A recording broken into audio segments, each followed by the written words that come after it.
नमस्कार दोस्तों अगर आपको गुजरात के खिलाफ आखिरी ओवर में रिंकू सिंह की विस्फोटक और गजब की बल्लेबाजी पसंद आई हो तो आप इस वीडियो को एक लाइक जरूर करिएगा। दोस्तों इस वीडियो का लाइक टारगेट 400 लाइक्स का है, तो दोस्तों वीडियो को आप दिल से लाइक जरूर करें। जी हाँ दोस्तों, आपको बता दें कि IPL इतिहास में कई रिकॉर्ड बनते हैं और कई रिकॉर्ड टूट भी जाते हैं।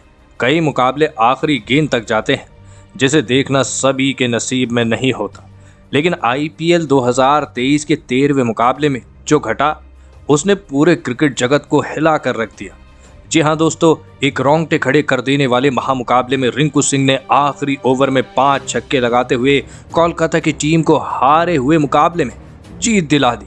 रिंकू सिंह की उस अंतिम ओवर में बल्लेबाजी की पूरी हाईलाइट हम इस वीडियो में आपको दिखाने वाले हैं, तो इसीलिए वीडियो को आप अंत तक जरूर देखें। लेकिन दोस्तों इससे पहले आप हमें बताइए, आप आंद्रे रसेल और रिंकू सिंह में से किसे सबसे विस्फोटक बल्लेबाज मानते हो? आप अपनी राय नीचे कमेंट में देना बिल्कुल भी ना भूलें। दोस्तों IPL 2023 के 13वें और सबसे रोमांचक महामुकाबले में इस बार क्रिकेट इतिहास की 2 बड़ी टीमें एक दूसरे से भिड़ी। इस बार राशिद खान की गुजरात टाइटंस के सामने नीतीश राणा की कोलकाता नाइट राइडर्स की टीम खड़ी थी। आपको बता दें कि इस रोमांचक और दिलों की धड़कन रोक देने वाले महामुकाबले में टॉस जीता गुजरात ने और पहले बल्लेबाजी चुनी और कोलकाता की टीम को गेंदबाजी का आमंत्रण दिया। उसके बाद रनों की बारिश करने के इरादे से गुजरात के 2 दिग्गज ओपनर बल्लेबाज मैदान में उतरे। रिद्धिमान साहा और शुभमन गिल के कंधों पर इस महामुकाबले में अपनी टीम को एक विस्फोटक ओपनिंग शुरुआत दिलाने की एक बड़ी जिम्मेदारी थी। लेकिन दोस्तों गुजरात की ओपनिंग जोड़ी ने अपने पारियों का आगाज तो धमाकेदार तरीके से किया था, लेकिन फिर पारी का 5वां ओवर डालने आए सुनील नारायण ने सेट हो चुके रिद्धिमान साहा को एन जगदीशन के हाथों कैच आउट करा दिया। आपको बता दें कि रिद्धिमान साहा 17 गेंदों में 17 रन बनाकर आउट हो। लेकिन रिद्धिमान साहा के आउट हो जाने के बाद गुजरात की टीम की तरफ से बेहतरीन फॉर्म में चल रहे साई सुदर्शन बल्लेबाजी करने मैदान में आए और फिर सेट हो चुके शुभमन गिल और साई सुदर्शन ने गुजरात की पारी को संभाला और एक महत्वपूर्ण मौके पर एक अहम साझेदारी बनाना शुरू कर दिया। आपको बता दें कि शुभमन गिल और साई सुदर्शन अपनी टीम के लिए सबसे बेहतरीन पारियां खेल रहे थे। शुभमन और साई सुदर्शन की इस बल्लेबाजी ने कहीं ना कहीं अब कोलकाता के कप्तान की परेशानियां बढ़ा दी थी। शुभमन गिल और साई सुदर्शन की इस जोड़ी ने लगभग पारी की 11वें ओवर तक बल्लेबाजी करी और अपनी टीम को 100 रनों तक पहुंचाया। लेकिन फिर पारी का 12वां ओवर डालने आए सुनील नारायण ने फिर एक बार कमाल करते हुए शुभमन गिल को उमेश यादव के हाथों कैच आउट करा दिया। आपको बता दें कि शुभमन गिल 31 गेंदों में 39 रन बनाकर आउट हो। कोलकाता की टीम की तरफ से सुनील नारायण शानदार गेंदबाजी कर रहे थे, जिस वजह से अब गुजरात की बल्लेबाजी भी दबाव में थी। लेकिन विकेट गिरने के बाद बल्लेबाजी करने आए अभिनव मनोहर ने कुछ बड़े शॉट खेले, लेकिन फिर पारी का 14वां ओवर डालने आए सुयश शर्मा ने अभिनव मनोहर को क्लीन बोल्ड कर दी। आपको बता दें कि अभिनव मनोहर 8 गेंदों में 14 रन बनाकर आउट हो। गुजरात की टीम धीरे धीरे अपने बड़े बल्लेबाजों को खोती जा रही थी। कोलकाता की गेंदबाजी ने अब गुजरात के लिए रन आने भी खत्म कर दिए थे। लेकिन विकेट गिरने के बाद बल्लेबाजी करने आए विजय शंकर ने साई सुदर्शन के साथ मिलकर गुजरात की पारी को संभाला और एक लाजवाब साझेदारी बनाना शुरू कर दी। आपको बता दें कि साई सुदर्शन और विजय शंकर के इस मुकाबले में ये दोनों बेहतरीन फॉर्म में नजर आ रहे थे। तो वहीं लाजवाब बल्लेबाजी कर रहे साई सुदर्शन ने अपना अर्धशतक भी पूरा कर लिया। लेकिन दोस्तों फिर पारी के 18वें ओवर की तीसरी गेंद पर साई सुदर्शन को भी सुनील नारायण ने अनुकूल रॉय के हाथों कैच आउट करा दिया। आपको बता दें कि साई सुदर्शन 38 गेंदों में 53 रनों की पारी खेलकर आउट हो गए, जिस वजह से कोलकाता की गेंदबाजी गुजरात की बल्लेबाजी पर हावी हो चुकी थी। अब गुजरात का 200 का आंकड़ा पार करना भी नामुमकिन लग रहा था। लेकिन उसी वक्त बल्लेबाजी कर रहे विजय शंकर ने विस्फोटक अंदाज से बल्लेबाजी करना शुरू कर दी। विजय शंकर इस मुकाबले में एक अलग ही फॉर्म में नजर आ रहे थे। जी हाँ, एक अलग ही फॉर्म में बल्लेबाजी कर रहे थे। विजय शंकर ने इस मुकाबले में 5 छक्के और 4 चौकों की बदौलत 262 की स्ट्राइक रेट से 24 गेंदों में 63 रनों की लाजवाब पारी खेली और विजय शंकर की इसी गजब की पारी की बदौलत गुजरात की टीम ने 204 रनों का एक बड़ा लक्ष्य कोलकाता की टीम के आगे रखा। उसके बाद गुजरात से मिले 205 रनों के विशाल लक्ष्य का पीछा करने कोलकाता के 2 दिग्गज ओपनर बल्लेबाज मैदान में आए। रहमानुल्लाह गुरबाज और एन जगदीशन के कंधों पर अब इस बड़े लक्ष्य का पीछा करते हुए अपनी टीम को एक विस्फोटक ओपनिंग शुरुआत दिलाने की बड़ी जिम्मेदारी थी। लेकिन गुजरात की तेज गेंदबाजी ने कोलकाता की इन उम्मीदों को शुरुआती ओवरों में ही तोड़ दिया और पारी का तीसरा ओवर डालने आए मोहम्मद शमी ने रहमानुल्लाह गुरबाज, जी हां, रहमानुल्लाह गुरबाज को यश दयाल के हाथों कैच आउट करा दिया। आपको बता दें कि रहमानुल्लाह गुरबाज 12 गेंदों में 5 रन बनाकर आउट हो।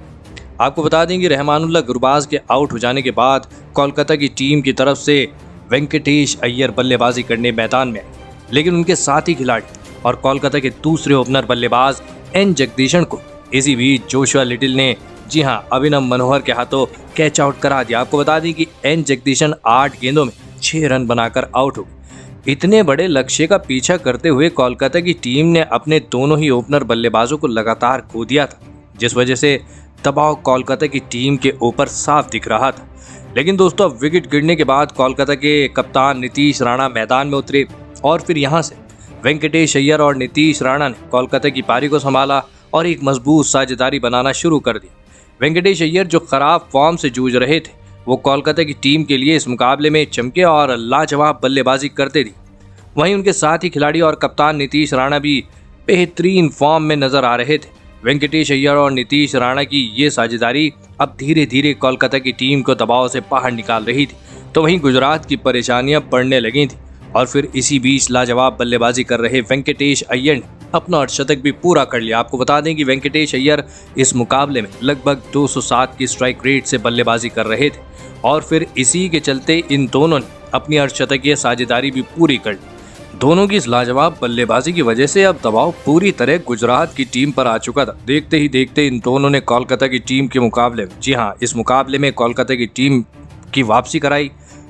वेंकटेश अय्यर का बल्ला, जी हां, आपको बता दें कि वेंकटेश अय्यर का बल्ला मैदान में आग उगल रहा था और फिर इसी के चलते इन दोनों ने अपनी शतकीय साझेदारी भी पूरी कर ली। इन दोनों की साझेदारी को देखते हुए कोलकाता की जीत इस मुकाबले में आसान लग रही थी, लेकिन फिर इसी बीच पारी के 14वें ओवर में गेंदबाजी डालने आए अल्जारी जोसेफ ने सेट हो चुके कोलकाता के कप्तान नीतीश राणा को मोहम्मद शमी के हाथों कैच आउट करा दिया। आपको बता दें कि नीतीश राणा 29 गेंदों में 45 रन बनाकर आउट हो गए।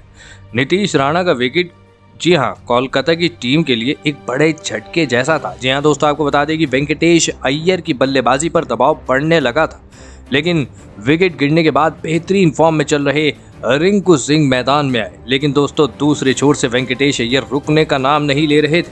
वेंकटेश अय्यर इस मुकाबले में शानदार बल्लेबाजी कर रहे थे, लेकिन फिर पारी का 16वां ओवर डालने आए अल्जारी जोसेफ ने सेट हो चुके वेंकटेश अय्यर को शुभमन गिल के हाथों कैच आउट करा दिया। आपको बता दें कि वेंकटेश अय्यर 40 गेंदों में 83 रन बनाकर आउट हो गए। वेंकटेश अय्यर के आउट हो जाने की वजह से अब कोलकाता की टीम दबाव में थी। उनके, जी हां, आपको बता दें कि उनके सबसे विस्फोटक बल्लेबाज सेट होने के बाद एक नाजुक मौके पर आउट हो चुके थे, लेकिन अब विकेट गिरने के बाद आंद्रे रसेल बल्लेबाजी करने मैदान में आए। लेकिन तभी गुजरात के कप्तान राशिद खान ने, जी हां, राशिद खान गेंदबाजी डालने आए और उन्होंने फिर यहां कमाल ही करके रख दिया। अपने 17वें ओवर की पहली ही गेंद पर आंद्रे रसेल को राशिद खान ने श्रीकर भरत के हाथों कैच आउट करा दिया। आपको बता दें कि आंद्रे रसेल 2 गेंदों में 1 रन बनाकर आउट हो गए। तो वहीं उनके बाद बल्लेबाजी करने आए सुनील नारायण को भी राशिद खान ने जयंत यादव के हाथों कैच आउट करा दिया। आपको बता दें कि सुनील नारायण बिना खाता खोले ही आउट हो गए। अब राशिद खान हैट्रिक पर थे, लगातार 2 विकेट उन्होंने ले लिए थे और फिर उसकी अगली गेंद पर, जी हां, अगली गेंद में राशिद खान इतिहास रच देते हैं और बल्लेबाजी करने आए शार्दुल ठाकुर को उनकी पहली ही गेंद पर एलबीडब्ल्यू आउट कर हैट्रिक हासिल की। दोस्तों, आपको बता दें कि शार्दुल ठाकुर बिना खाता खोले ही आउट हो गए। राशिद खान की इस गजब की गेंदबाजी ने कोलकाता की टीम को पूरी तरह पछाड़ दिया था। रिक्वायर्ड रन रेट की तरफ देखकर ऐसा लग रहा था कि कोलकाता की टीम यहां से नहीं जीत पाएगी, लेकिन अब विकेट गिरने के बाद उमेश यादव रिंकू सिंह का साथ देने मैदान में आए। अब कोलकाता की टीम को जीत के लिए अंतिम 2 ओवर में, जी हां, 43 रनों की आवश्यकता थी।